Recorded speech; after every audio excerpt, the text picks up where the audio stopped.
We're doing Daggerheart, baby. So first of all, our clanks. Warforged, hooray, sentient robot. Sentient robot. Decide who you're created for and by and for what purpose. When you generate your experiences at character creation, choose one that reflects this purpose and add +1 to it. So, something I am thinking about, right? It's something I'm thinking about in general, because a lot of these are, very analogous, I think, more to like BitD and a City of Mist than necessarily D&D. And one of the things I have been thinking about is that anything that offers you a rider, right, in something like BitD is not going to give you like an explicit ability most of the time. Like there are things in D&D that will just like straight up give you a thing that you can now do. So one of the things that I'm thinking about to use as an example is Warlock Genie's Genie Vessel, right? Like you can just go into your ring or your lamp or whatever as Warlock Genie. That is just an ability that you have. Experiences are never going to give you that type of thing. Experiences are meant to represent you being better or worse at certain aspects that everyone can do, right? So like when you're thinking about an experience, it's going to be something that you're going to be applying that to an action that anyone can take. You're just better at it. So that's one of the things that I'm going into this thinking about. From what I saw and what I understand, really the main things that are going to give you the ability type of thing, like the thing that you can do that no one else can do in the entire world, it seems like are mainly going to be class features and subclass features. Even, I didn't look through all of the domains exhaustively, but it seems like a lot of the domains are going to be more like the, like experiences, where you're going to have people that can, like everyone can attempt everything, it's just that certain people are going to be better or worse. Damon. When you roll with fear, you may choose to mark a stress instead of the GM gaining fear. Sure. A little bit of mitigation, but again, that's a loser's mentality. Dread Visage, you have an advantage on rolls to intimidate other non-daemon creatures. That's kind of cool. That's kind of neat. I almost said Draconia. Dracona, not Draconia. Elemental Breath. At character creation, choose one of the following elements. Fire, ice, lightning, poison, acid. Spend a hope to make an instinct roll using your breath against an enemy or group of enemies within close range. Deal 8 magic to all enemies you succeed against. Okay. I think one of the interesting things that I am seeing within Daggerheart, because it is, they said it very distinctly, it is a combat-focused game. And so comparing it to BitD, not a combat-focused game, versus D&D, very much a combat-focused game, but with a lot more mechanical sort of density within the combat. I think that this, number one, going turnless, as well as simplifying the ranges a lot, is going to make it easier to fight single enemies or large groups of enemies, which is something that D&D really struggles with. Like, the ideal D&D combat is that the sides, in terms of, like, number of combatants, are relatively balanced, because the action economy, nature of D&D, means that the side with more combatants, if the power levels are relatively balanced, the side with more combatants is generally going to win. Whereas, in a turnless system, that's not a concern anymore. So, it is much easier to have these big, fights with, like, 5 player characters against single enemies, because you don't have to worry about the turn stuff, like the action economy stuff. Like, just whoever is best to act in the moment acts.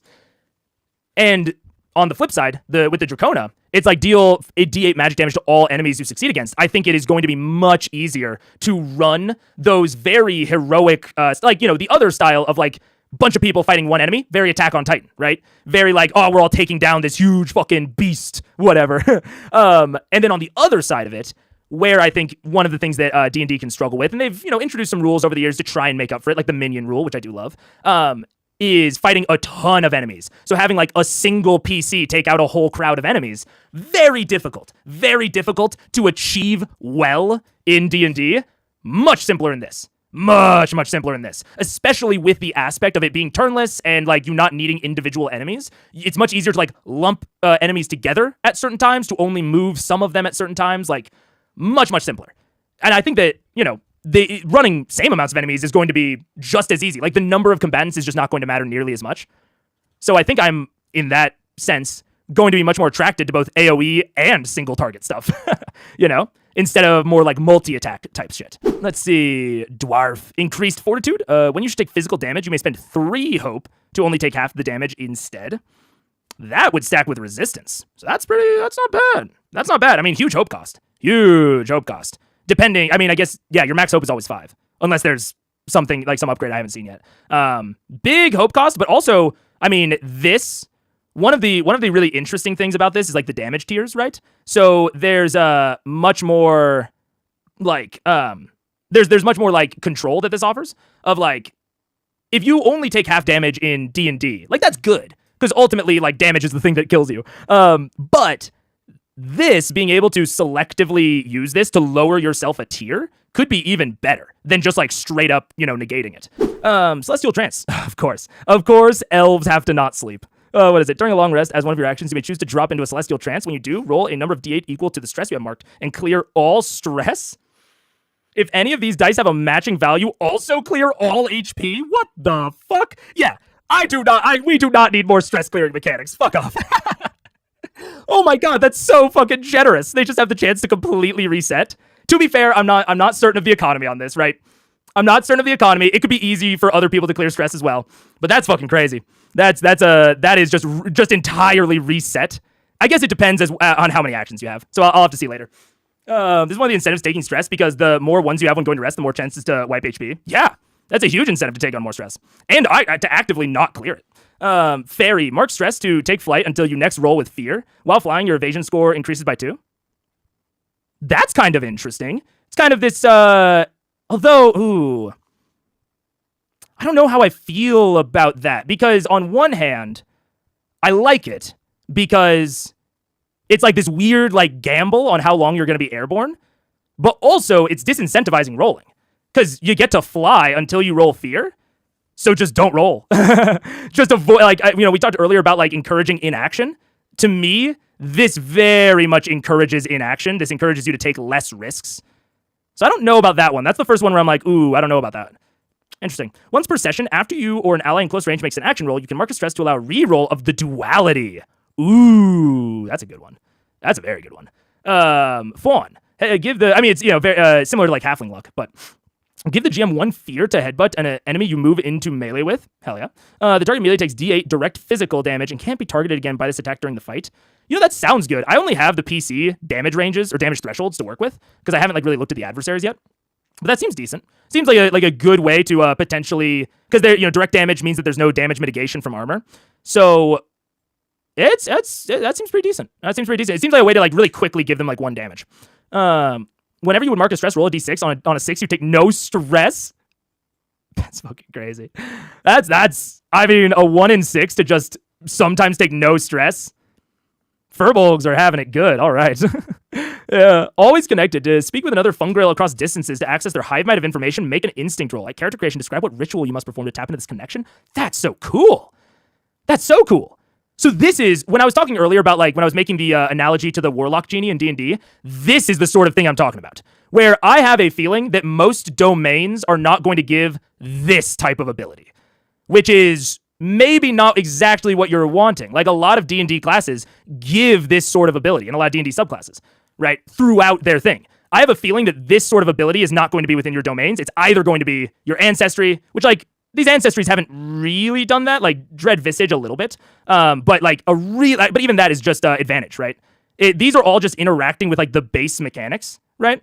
Making you better at all of them, most certainly, but just better, not giving you like a fully unique bespoke ability. This Fungrail is the first one to get that, which is maybe just a consideration. I'm not saying it's a good or bad thing, but it is a consideration when thinking about the types of characters that you're wanting to make, the types of narratives you're wanting to pursue, is that it seems like these sorts of abilities are going to be slightly rare. I mean, they're not like, to be clear, they're not all over the place in D&D, right? They're not just falling out of trees, but I think they're going to be even less common in this one, so far at least. The shell on your back always protects you. Add your prof to your armor score. Okay, sure. That's pretty good. I like that a lot more than like, I've always been not a fan. Wonder I would play with 2 Fungrail in the party. Oh yeah, that'd be super cool. Or like I looked a little bit over the Syndicate Rogue, where it's like, you always like know someone in any city. Could be super cool to play a Syndicate Fungrail. Could be very, very cool. But I like this shell of protection a lot more than like any of the unarmored ACs in D&D. I've never liked unarmored AC. Once per short rest, you may mark a stress to make the GM reroll an attack roll. If it still hits you, reduce the incoming value by your prof. Oh, no save or suck. Interesting. No save or suck. Okay. I like that for like a base Ancestry ability. I think I like that. I'm not wholly. I think some people in D&D are very against save or suck spells. I don't mind them. I'm pretty neutral on them, but I like the ancestry always doing something. You know, I think that's nice. At the beginning of your session, give everyone hope. You always reroll a 1 on your hope die. If you do, take the new result. Oh my god, they're a little lucky. They're just a little lucky, dude. That's crazy. That seems... On any agility rolls, you may mark a stress to reroll hope. If you do, take the new result instead. Okay. Feline instincts kind of similar to a little lucky, but you get to choose when you do it, but you also have to pay a resource. Interesting. A little bit more costly, a little bit more flexible. When you should mark an armor slot, roll a d6 on a 5+. You don't mark the armor, but still reduce. Woo! Okay. That's pretty decent. Ribbit. You can breathe and move underwater just as easily as on land. I like that this is like the only one so far that is like that. Like, I hate that so many fucking D&D races have dark vision. I would much prefer for that sort of thing to, like, I would much prefer for little to no overlaps where possible on my ancestries. So I like that so far the Ribbit's the only one with this. You can use your long, powerful tongue to grab onto things close to you. Hell yeah, tongue mage hand. I'm down with it. You may also mark stress to unleash it as a finesse close weapon that does d12 physical damage. Don't love that as much for the exact same reason that I like Shell of Protection. This is basically, you know, an unarmed weapon where, like, if you have a better weapon, you will just never use this part. I like that, you know, it has another part on top of it, and Ribbit also has the amphibious. But I'll be honest, I'm probably never going Ribbit. Unless I have a build, like, but I wouldn't even build around it because it costs stress. So I don't know. Ribbit's probably the only one where I'm like, I really can't see myself going this other than for cute factor. Oh wait, I skipped over human somehow. When you fail a roll that utilizes one of your experiences, you may spend a hope to reroll. Oh, that's cool. And it seems like you get, it doesn't seem like you get hope a lot easier than you get stress. So it's sort of similar to the Qatari, but is less probably controllable. It's sort of like, these are kind of cutting a line between each other. It's like Qatari is probably the most controllable, Halfling is the least controllable, but like the most widely applicable, and Human is somewhere in the middle. That's very interesting. It's also interesting that they just so happen to line up next to each other. So that was all the ancestries. So far, I'm really not seeing any like super positive or super negative standouts, except for the Ribbit, honestly. Orc seems very good, and Elf seems very, very good. But I think Elf, how good Elf is, will depend on the actions you can take in long rest. Like, I don't know how much of an upgrade this is compared to actions that everyone can take. So Elf, pending further review. And then everything else seems... Oh, and then I don't think I like Wings. I think Wings encourages inaction. I think Fairy overall is okay because Luckbender's very good. But yeah, Wings to me is a little bit too inaction encouraging. But other than that, pretty fucking solid overall. Pretty fucking solid, especially for this, being the beta. I was expecting a lot more to feel further apart in terms of balance. They all feel pretty tight, or like tightly grouped on the power scale. All right, Grace and Codex. I don't know about Grace for me personally, but I we'll see. Starting evasion is 9. I don't have a good frame of reference. I'm gonna look through all the classes really quick, just on the starting evasion and damage thresholds, so I can get a vibe of like what's low and what's high. So starting evasion 9, starting evasion 8, 6, 10, 12, 7, 9, 10, 8. Okay, that's it. So it seems like high for evasion is 12 on the rogue. That's the highest. And lowest on the evasion is 6. Okay. Okay, so we're working with 6 to 12. So that's pretty dead center. Damage thresholds, 3, 8, 13. 4, 9, 14. Are they always going to be the same relative distance apart? It does seem like that. 6, 11, 16. Wait, that was down 2. That's down 2. Yeah, okay. So it seems like they're always the same distance apart. It is always the minor +5, +5. They're all 5. The damage thresholds are all 5 apart, it seems. Yeah, okay. Okay, so now that we have that in mind, let's look at these again. So I think the lowest minor is 2, I think. Was there any minor with 1? Doesn't seem like it. So lowest minor is 2, and highest is, I think, 6. So there's a lot less variance on the damage threshold. There's only a variance of 4. It's 2 to 6, right? But there's more variance on the evasion. Interesting. So this damage threshold is on the low end. Evasion is about medium. So not a very defensive class. I mean, makes sense for Bard. I'm not surprised by that in any way, but I wanted to get a good grasp of it first.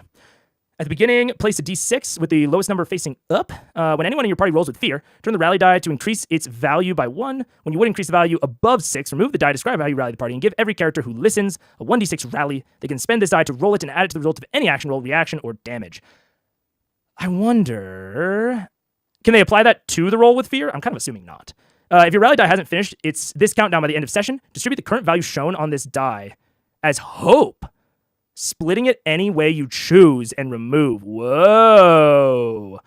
This is sort of weird because I was thinking it might be the opposite, but it's not. So you start at 1 and you roll up to 6 or to 8.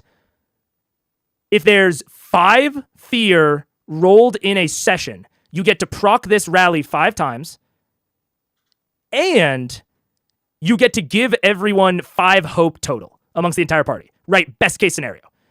If fear is rolled, which again, you can't really control if fear is rolled. I guess you can through some mechanics, but it's relatively random. If fear is rolled 6 times, one more time, right, 5 to 6, so one more time, you get this feature one more time, and you get fuck all for the second part of it. You get no hope. Fuck you. Spellcasting. Oh, right. The spellcasting trait is changed based on subclass. That's right. I think that's cool. I like that. Foundation, Heart of a Poet. As speaking to a person you impress, persuade, or offend, if you use at least 3 rhyming words, you may add 1d6 to the action roll against them. Oh, man. You know, I'm really torn. I'm so torn.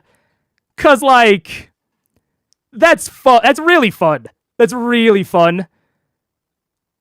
But I don't necessarily want to require my players. I guess you can just homebrew this the opposite way. Like some tables will say, you know, you have to do the Scanlan, you have to sing anytime you do Bardic Inspiration. You can homebrew this the opposite way of we just assume you're using 3 rhyming words when you're doing it. Like you can sort of homebrew in the opposite direction. All allies that can hear you clear a stress. Oh my gosh, there's clearing stress everywhere. Which is fine, but you know your moving words can boost the morale of the group. When does specialization happen? I think specialization, you get access to it like 5 or something. I'll read. I'm not going to read the mastery because I know that comes later. When you use your skill as a linguist to raise a member of your group up, once per session, you can do the following. Allow them to find a mundane object or tool they need. Okay, so overlap with Wanderborn. Interesting. Help an ally by spending a hope as usual, but help an ally spends hope? I thought help an ally spent stress. Oh. Well, in that case, I don't necessarily think that features need to spend... Oh, hi. I don't think features need to like really focus on spending hope. I mean, they certainly can if they want to. But if you can always just take the help an ally action and spend hope that way, you always have something that you could spend hope on. And interesting, Wordsmith can roll a d8 instead of a d6. Okay, better at helping. Give them an additional... Oh, this is once per session. You can do 1 of the following. Okay, that's pretty limited. Give them additional downtime activity. Interesting. These two are very... This is like very situational. A little bit less situational, not situational at all, just good. I like that. I like the 3 kind of levels. Troubadour. When you select this foundation, describe a unique instrument. I think stress usage varies by class and domain cards. Interesting. Describe a unique instrument you carry and add it to your inventory. You may perform each song once per long rest. You and any close allies deal 1 hit point. Hit point. Ooh, that's pretty big. Pretty big mid-session. Make a target temporarily vulnerable. Okay, double damage. Or not double damage. I don't remember what vulnerable does. It does. It's a debuff. You and any close allies take a hope. All right, fair enough. I think the main source of stress, other than features, is going to be getting hit by an attack below minor threshold. Yeah, I mean, fair enough. Fair enough. It's any time you take a hit below minor threshold. Is it even if you take a 0, or is it just if you take damage if you take 1+ but below minor? Because that does seem fair. Of like. And I know that it's like if you can't fill your stress, you take an HP damage, right? So it kind of seems like stress seems a bit more like HP minus, you know? Like sort of like a sub HP thing. Let's look at level up options. At level 2, take an additional experience. When you level up, record on your character sheet, then choose 2 available options, 2, okay, from the list and mark them. Unmarked character traits, +1 and mark them. Permanently add 1 HP, 1 stress, increase 2 experiences by 1, okay. Increase prof by 1. Oh, so proficiency doesn't automatically increase. I'm having to process it in my brain, but I like it. This system is focused on combat, clearly. And as you level up, you get access to better tiers of equipment. But if you don't want to train in combat, you don't just like randomly get better at it, right? If you want to train in spellcasting, if you want to train in your experiences, you have those options. Like, increasing your proficiency, to my understanding, like, in my like knowledge so far, is this mainly affects your damage die, which is a combat thing. So if you want to get better in combat, that's a massive way to do it. Going on your weapons from a 1d6 to a 2d6, you're doubling your damage. Crazy. First character I made was a Galapa Stalwart Guardian, tank protector. What is the solution to the tank fallacy, AKL? I'm curious. Because so Guardian has Valor and Blade. I would be hopeful. Yeah, let's read this. Is there, you become unstoppable. Oh, this was the rage feature. Okay. Begins as D4, resistance, additional, spend stress. So there's a lot of offensive stuff. Anytime you roll damage, reduce the unstoppable by 1. Oh, it's like essentially a time-based thing. Interesting. Stalwart. Raise all damage thresholds. Mark an armor slot. What I'm looking for is there a solution to the tank fallacy? If you don't know what I'm talking about, the tank fallacy is if you are so tanky, if you are so beefy, if you are a big, strong boy that does not take a lot of damage when I hit you as an enemy, why do I hit you? Why do I hit you other than that you're the one I'm supposed to hit? In an MMO like World of Warcraft, they solve this through aggro abilities, where the tank literally forces the enemy to hit them. So is there any solution? Raise all your damage thresholds by 1. When an ally within very close range take damage, you can mark an armor slot to reduce the damage by your armor score. Okay. This is an addressment of the tank fallacy, especially because marking an armor slot is something that goes into the foundation of you may spend hope instead of marking armor. So these two work together. Gain an armor slot immediately. Ooh, hello, sailor. If you're hit by an enemy in melee and use at least 1 armor slot to reduce damage, immediately do damage to them equal to your armor value. Oh my god, never hitting you. When an enemy damages an ally within melee, the next successful attack you make against that enemy has +1 proficiency. Ooh. I think that this is the feature. Ironically, on Vengeance rather than Stalwart, I think this is the feature that, like, as an enemy, you know, obviously I'm saying as an enemy, like the enemies know mechanics, right? Obviously the enemies don't. But all of these mechanics should bear out somewhat in the narrative. So if I'm an enemy, considering whether to hit the Stalwart, just based on this shit, versus the Vengeance, I'm actually surprised. Like, it is a debate whether I will hit the Vengeance. Because if I hit Vengeance, they have to use a resource to do damage back to me, right? They have to use that resource value. And if I hit one of their allies, I buff them. Now that's a good answer to the tank fallacy. Why do I hit the tank? Because if I hit someone else, the tank grows stronger. Yeah, absolutely great. Absolutely great answers. Okay. Increase your major damage threshold, increase your minor damage. Oh, then increase severe damage by 2 for free and choose a new domain deck card. Interesting. So your damage thresholds increase for free. Essentially your defenses. Kind of. Your HP defenses increase for free, but if you don't increase your stress slot and you don't increase your evasion, you're going to be getting stressed out during combat. So it shows you becoming tougher, becoming weathered, becoming a veteran, right? With these damage thresholds, because like severe by 2, major and severe by 1 and 3, and then minor, major, and severe. Minor, major by 1, severe by 4. Sage and Arcana. Okay. I don't know exactly what Sage is. Arcana is big magic. Probably nature magic, if I had to guess. Wild Touch. You can perform harmless, subtle effects that involve nature at will. Okay, Druidcraft, sure.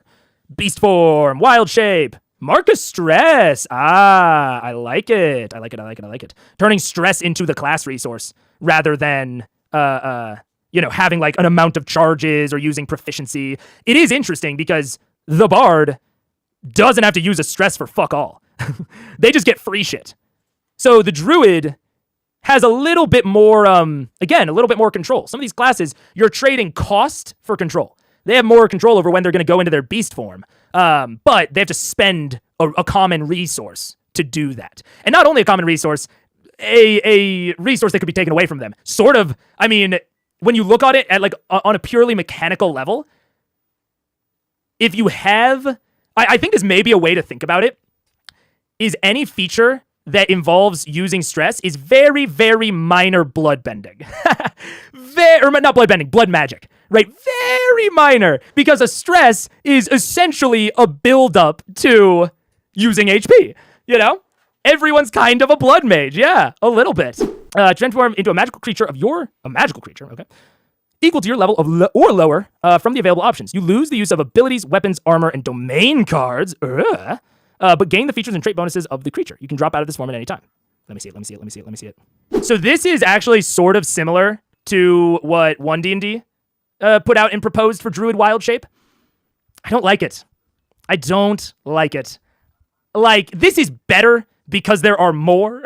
You know, like one D&D had 3 total. This collapses your options a little bit less, but especially with how option heavy and with how like customizable the rest of this entire system is, I really would have preferred for you to be able to essentially create your own beast form.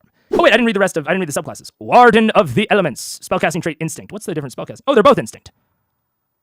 Interesting. I mean, opens it up for future subclass expansions, right? Even if both of these are instant. What was the Bard? Presence. Also Presence. Okay. I mean, that's still, even if these two are the same, relating spellcasting trait to subclass, I think is smart because it future-proofs it, I think, a lot more and adds more interesting options for spellclasses, or for subclasses in the future. Foundation, Elemental Incarnation. Mark of stress, more stress for the Druid. To embody an elemental spirit from the list below, lasting up to 1 hour until you use this ability again. This ability can be used during and overlap with beast form. So you can become a fucking like fire mouse. Okay, that's kind of sick. That is, I haven't even read what they do yet, but in general, that's kind of dope. That it's not just turning into an elemental, it is turning you into the elemental version of what you are. When an enemy in melee range damages you, they take 1d10 magical damage. Oh, just straight up, okay. Always, wait. Mark A stress, lasting up to 1 hour until you use the ability. So this is just straight up, during this hour, if an enemy in melee hits you, they just take damage. For just a stress? Woof and doof, holy heck. Wait, let me look at Vengeance really quick. What does Vengeance have to do to get its shit? If you're hit by an enemy in melee and use at least 1 armor, immediately do damage to them equal to your armor. Woo. So what's interesting about this is I don't think I'm even going to necessarily consider... Oh, there's kind of 2 things about this. The armor value is probably going to be similar-ish to 1d10, but it's not going to scale. Like, the 1d10 is not going to scale, right? 1d10 is not going to scale. Armor value will, as you get access to higher tiers of equipment.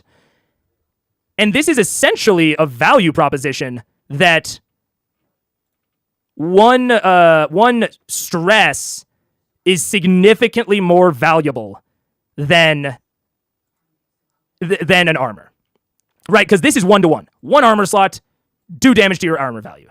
This is for a fucking hour. No matter what the fuck you're doing, everyone's taking 1d10 magic.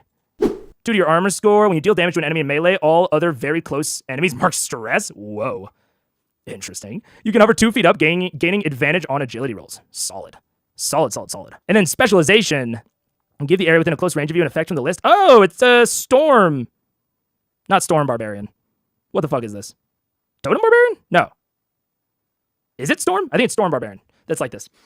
Whenever an enemy marks 1 or more hit points, they also take a stress. Fucking awesome. This is in close range. Okay. You and your allies gain 1 armor score. Hell yeah. After an enemy acts, you can spend a hope to move them anywhere within close range to them. Okay. If your ally gets damaged by a ranged attack, reduce it by 1d8. Holy shit. Motherfucker, dude. You fucking elementally incarnate into air next to a Vengeance Guardian? Because the only thing with Vengeance Guardian is that its enemies damaging allies within melee range. Or actually, I guess now that I look at that, that's just the ally has to be within melee range. But even so, the foundation feature here, you hit by an enemy in melee range. So you have to be, the enemy has to be within melee for you to use the foundation feature of Vengeance. So ranged attackers are going to be this guy's worst enemy. Fucking take a Druid, air, reduce it by 1d8. You're chilling, man. You're chilling. That's great. Anyways, Warden of Renewal. Foundation, Clarity of Nature. Once per long rest, you may create a space of natural serenity. After spending a few minutes resting within the space, you can clear stress equal to your instinct, distributed as you choose between you or your allies. Also, spend 3 hope, dude. I didn't finish reading it. That makes sense. Touch this creature and spend 3 hope to heal 1d4 of their hit points. Seems fucking sick as hell. You may use any of your foundation features while in beast form. Woo! Okay. Once per long rest, you may dart yourself or an ally in close range to clear a number of armor slots. Broham Joham. Okay. Support. Fucking a great support class. Something that D&D is sorely missing. Fantastic support class. Specifically for the reason that it can heal all 3 aspects of your defense. It can heal your HP if you need it. It can heal your stress if you need it. It can heal your armor if you need it. So it does not matter what type of tank you are. Warden of Renewal absolutely can heal you. Ranger, very evadey, good evade. Spend hope. Hope, not stress. Interesting. And make an attack with your weapon. On a success, you temporarily have focus. It's interesting. Like if we're going to abstract these or use metaphor to describe these different things, stress is blood magic. Hope is essentially combo. You know? From fucking like Street Fighter or like some older games that use that kind of thing on like, yeah, essentially like you build up a combo meter that then allows you to do different shit or like increased stuff. Like you're kind of building up like an ult bar, essentially. Spend hope and make an attack with your weapon. On success, you temporarily have focus on the target along with doing damage. Hunter's Mark. You know precisely what direction they're going. Hunter's Mark. All damage rolls you make against them add 1d6. Hunter's Mark. On missed attack against them, you may end Ranger's focus to reroll your duality and take the new result. Oh, that's kind of fun. Okay, so Hunter's Mark. Yeah, cool, fine. Wayfinder. Mark of stress to increase. Whoa, a lot of. Oh, wait, no. Only 2 foundation features. I like that the vast majority of features only give you 2 things or they give you a shitload of things. I like that. Mark of stress to increase prof by 1 when rolling damage. Increase the dice pool. Very nice. When you deal damage to an enemy, you can never hit below their minor threshold. What? Bro, never increase your proficiency. Because this is separate. When you deal damage to an enemy, you can never roll below their minor threshold. That's separate. That's a separate sentence. Bro, go fucking Ranger and just absolutely never raise your proficiency. Never raise your proficiency. At the beginning, you're going to be able to double your damage for 1 stress. And then later on, don't even bother spending the stress. Just do fucking minor threshold hits and focus all of your attention and upgrades elsewhere. That's fucking crazy. That's cool. When you're headed for a place you previously visited, or you carry an object with you that has been there before, you can identify the shortest, most direct path to your destination. Little magic-y, little bit of just abstracting exploration type challenges, which I don't love. Don't love that. Not even like I don't think it's good. It is good. Don't love it as like a feature. Feels a little bit too much like, has good berry vibes. It has, here's good berry, don't worry about rations sort of vibes, which I don't love. Companion of your choice at GM's discretion. Okay, I'm sure you work together. Take a Ranger companion sheet whenever you level up your character. You also choose a level up option for your companion on this sheet. Where are that? Use the space above to draw or attach an image. Lol. Then mark 2 companion traits it has from the options below. If you command, anytime your companion would take damage, they mark stress. They drop out of the scene. Oh, so they can't die. That's nice. That's good. Like, it's a little bit like edging away from reality, you know? But I think it's probably for the best. Whenever you use the clear stress downtime, it automatically clears that much stress on your companion as well. Interesting. When your character levels up, also choose 1 option for your companion from the list below to mark it. Bro, this is what I'm saying for Wild Shape. This is what I want for Wild Shape. That. Bro, give it to me in like a Wild Shape deck and allow me to change it out on long rests like your domain deck, right? Is that when you can change out your domain deck? I think it is. Is like on long rest, or you can spend the stress. Just let me do that with Wild Shape and have like this many training options. This is absolutely precisely what I want. One of the most defensive people so far, honestly. They have top of the line evasion, not even bottom of the damage thresholds. Bottom, like I think Bard's damage thresholds are still lower. And so like Guardian, yeah, they have top of the damage thresholds, but they have the lowest evasions. So Rogue seems like one of the more defensive classes, just in general. So Rogue, yeah, Rogue absolutely, especially if you want to play like the dodge tank, like class fantasy, it seems like Rogue's the way to go. I mean, I guess I haven't looked at Warrior. Okay, maybe Warrior's the way. I mean, Warrior would also be a solid option because they have high, 1 below highest damage thresholds and really decent evasion. So I think that Rogue or Warrior is probably going to get you that dodge tank sort of feel. Are you making a Rivet? I will not be making a Rivet. Rivet's not the way for me. Shadow Stepper's pretty nice. All right, let's get into it. Okay. Hide. When you move to a location where no enemies can see you, you are hidden. Oh, just straight up. Okay. I mean, fuck yeah. That's okay. Auto magic. That's fine. As a rogue, when you are hidden, targets also can't see you, even if they move into line of sight. You are no longer hidden after you move or attack. When you leave hidden to make an attack, the roll is advantage. So you get like a little mini invisibility every time you move out of sight. It's basically the one with shadows. It's basically the Warlock invocation, but you get it automatically whenever you move to a location where enemies can't see you. That's a little wacky. That is a little wacky and a little wild. I mean, on one hand, it feels powerful, And that's it. And there's the one hand. And there's the one hand, and the one hand says that it feels powerful. I don't know what the other hand would even say, because that just feels powerful. And they get sneak attack. If you have advantage on an attack roll or an ally is in melee with your target. Okay. So I'll just say it right now. Especially when you're pairing it with, this hide or whatever, this, like, very good ability. I very much understand the allies within melee of your target. I think it feels too D&D. Like, literally, just from an optics perspective, I don't even, like, I don't think that fucking D&D has a monopoly on sneak attack or whatever. But, like, I feel like if you already have this very good feature in hide, just keep it to advantage on an attack roll, just to not invoke the D&D adjacency. Because it's one thing, to have a sneak attack on your rogue. It's another thing for it to have almost the same proccing mechanics, I mean, that's just me. But from an optics perspective, I would just take that out. Syndicate. Finesse. Okay, so it does have a spellcasting trait, but spellcasting trait is finesse, which is cool. And same thing with, like, the ranger's spellcasting trait being agility. I think it is cool to have those non-mental spellcasting traits. I like that.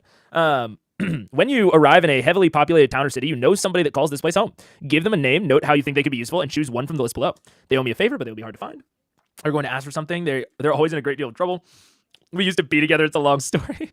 We didn't part on great terms. I fucking love this. I love this. Especially because, dude, this kind of goes after what we were talking about with, like, the bard, with the troubadour, It kind of goes after this, like, this heart of a poet and rousing speech, where it is this sort of, it's this very creative exercise to get a mechanical benefit.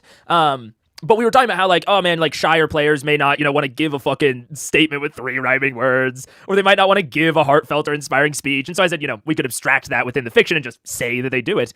Specialization feature for Syndicate. Once per session, you can briefly call forth a shady contact. Immediately choose one of the benefits below and describe the flashback that brought them here to help you in this moment. Oh, I mean, incredibly blades in the Dark-esque feature. Incredibly blades. They provide one handful of gold, a unique tool, or a mundane object that the situation requires. So once per session, you just grind out a handful of gold. That's just every single day. I don't think so, but that's funny. When making an action roll, their help lets you shift your hope or fear die by 3. Ooh, okay. When dealing damage, they snipe from the shadows, dealing 2d8, adding 2d8 to your damage roll. I don't like this as much as this. It's interesting because it does feel like a progression. It feels like this one feels like, their foundation feature plus, but in I don't know, in like a weirder way, like a more like, I don't want to say like contrived, but just a slightly odder way. I don't hate it, but it's a little, I don't know about this one. I really like the foundation feature. Not so sure about specialization. Nightwalker. Shadow Stepper, you can move from shadow to shadow. When you step into the shadow cast by another person, object, or area of darkness, mark stress to disappear from where you are and reappear instead of any other shadow. So the fucking Way of Shadows monk. Okay, I'll take Way of Shadows monk. I ain't arguing against it. Also, just looked up and conspicuously no monk, and I think that's okay. I think we could leave monk in its tomb. It's too hard to make it interesting. But yeah, very Way of Shadows monk, very cool. I mean, I love that ability. Dark cloud, create a temporary dark cloud that covers any area within it. Okay, yeah, Way of Shadows, very nice. You may spend hope to immediately slip out of anything that is physically keeping you from moving. That's cool. I like that a lot. Nightwalker feels, I don't want to say more complete, but it definitely, like, I think I like the foundation and specialization together more than I like Syndicate's foundation and specialization, but I like Syndicate's foundation a lot. Serif, Splendor and Valor. Lower evasion, but pretty high damage threshold. Seems just in general a little bit less tanky than something like the Guardian or even the Rogue. Like, look at the difference between the Rogue and the Serif. Like, the Serif is so much less tanky overall than the Rogue. You can maybe put it on the comparison of the Ranger, but that's a big evasion drop for only a little bit more on the damage thresholds. So interesting. Which is, not bad. Not everything has to be tanky. Prayer dice at the beginning of a session. So it's cleric, divine fighters, and healers.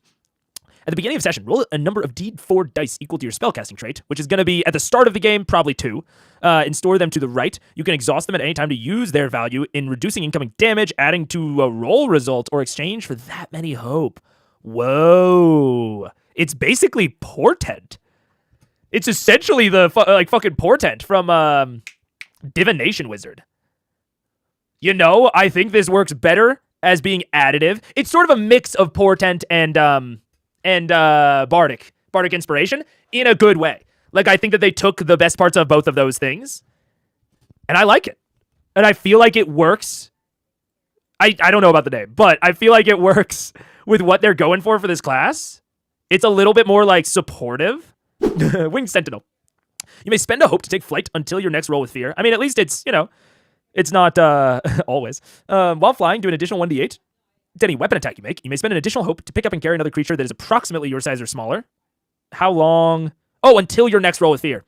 Your supernatural visage strikes awe and fear. You have advantage on presence while in flight. If you succeed on this presence roll with hope, you may remove a fear from the GM's fear pool. Man. So we were just talking about, like, okay, the best place that we would probably use this is in safe exploration, right? Stuff where you're not rolling a lot. Even with this, advantage only modifies the final result. It only modifies success or fail, you know? It doesn't modify if you're rolling with hope or rolling with fear, right? Like, if it upped your D20 die, I could actually see something there. Like, if it upped your hope die from a 12 to a 20, maybe we have something going on here. But the advantage, that doesn't modify whether or not you roll with fear. So this specialization feature is encouraging you to use your flight in a way that flight discourages you from using it, you know? with the fear. When you have a melee weapon equipped, it can fly from your hand to strike an enemy and return to you. Fuck yeah, okay. One of the coolest aspects of Eldritch Knight or Artificer returning weapon. Absolutely. I'm so down.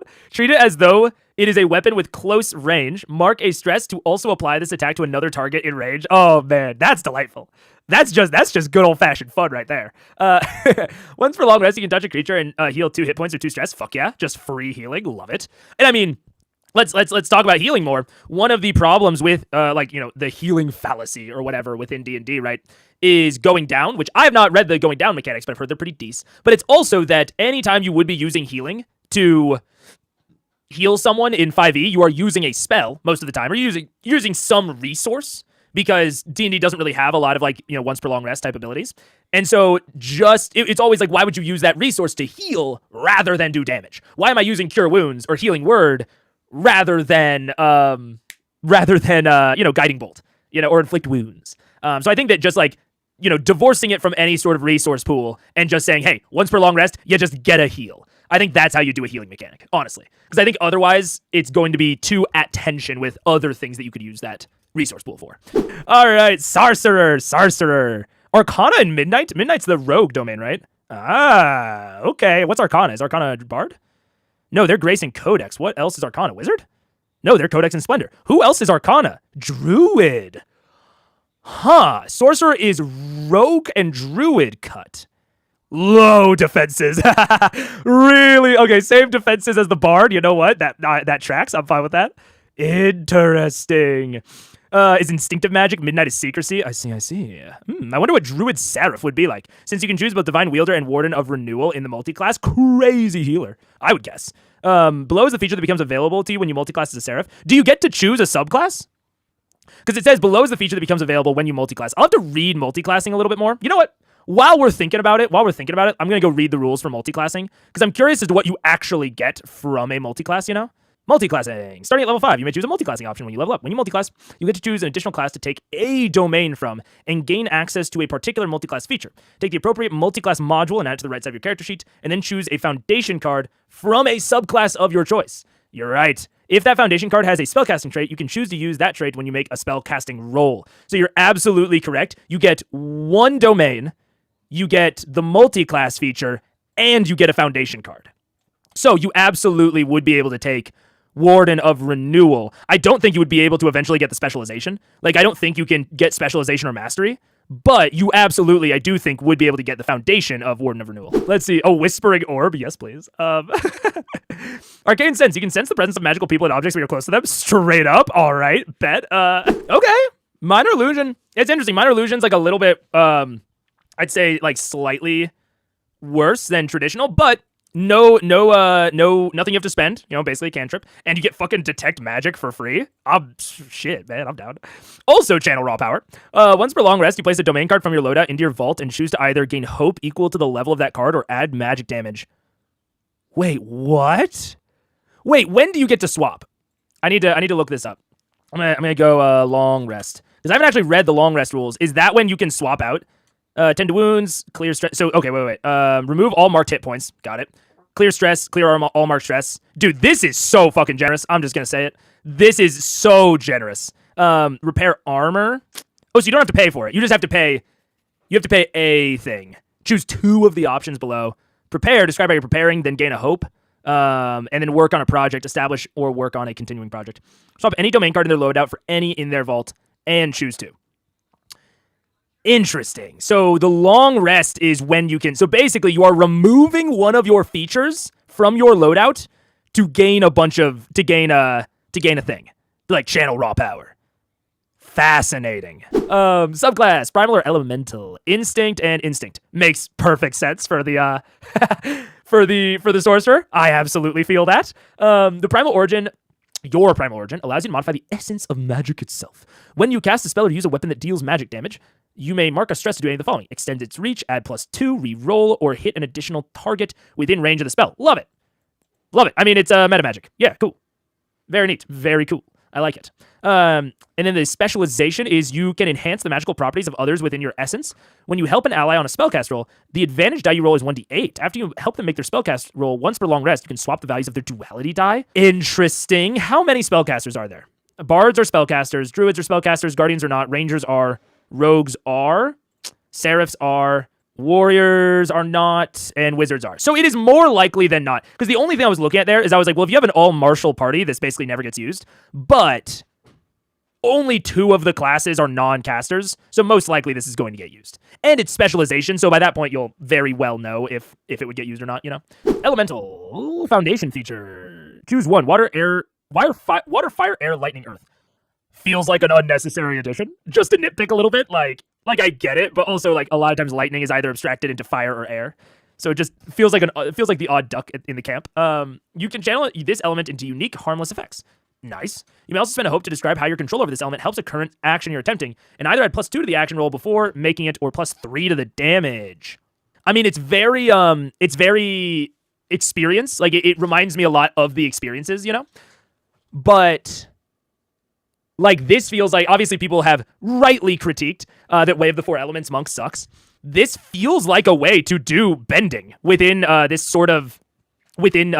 context. I like tying it to hope, because one of the other kind of, I think one of the other issues with it in 5e is that it felt odd that this, you know, kind of inherent power within you could just kind of get tapped.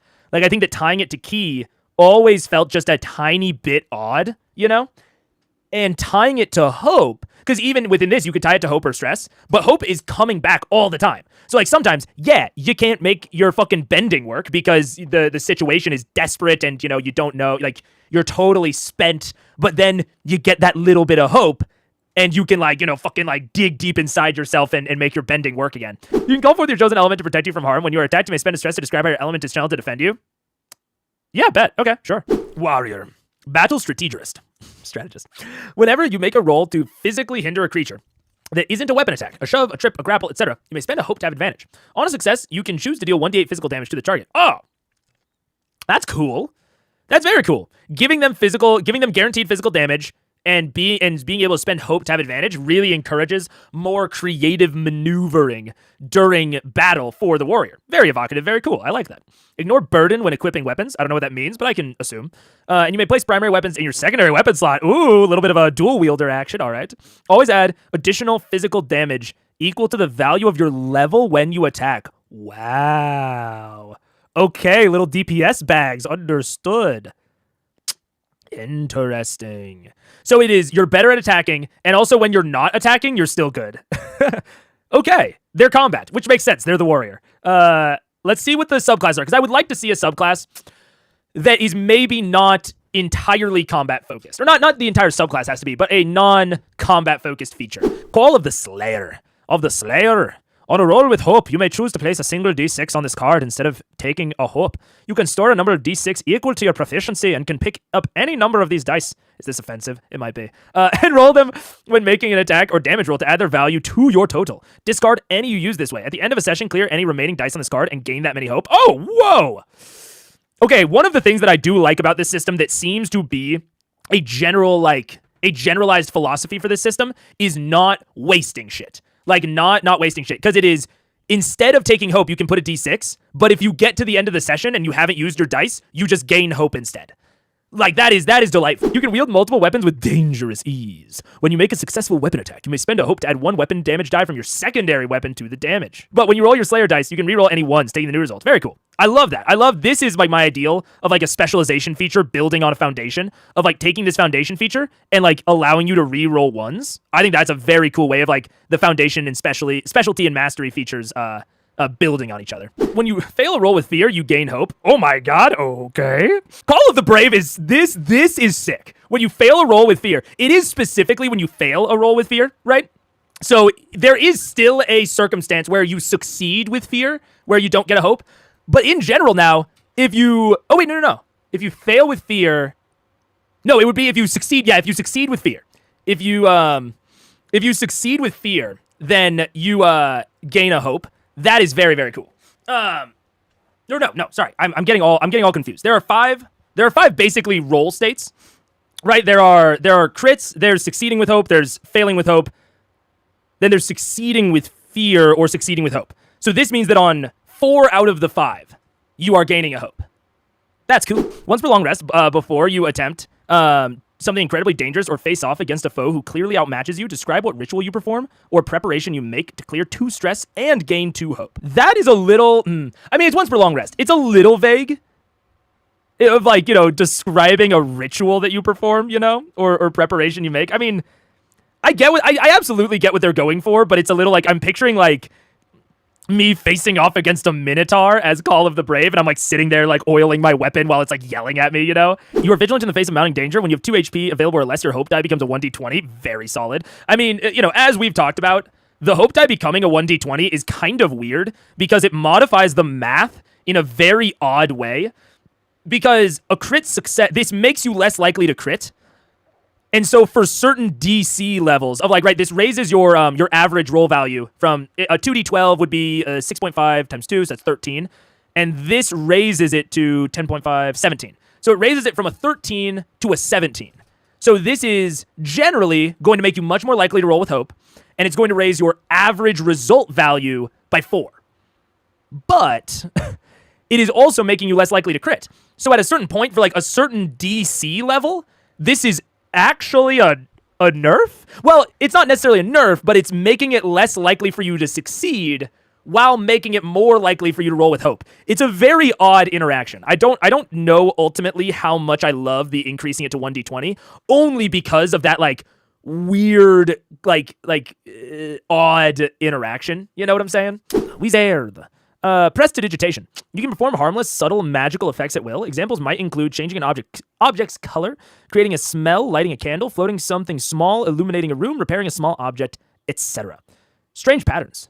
Yeah, so just prestidigitation, just straight up. All right. Choose a number between 1 and 12. Anytime you roll that number on duality, you gain hope or clear a stress. You may change this number on any long rest. I mean, cool. Also weird if you increase your die size. I'll just point that out. But interesting. School of Knowledge or School of War.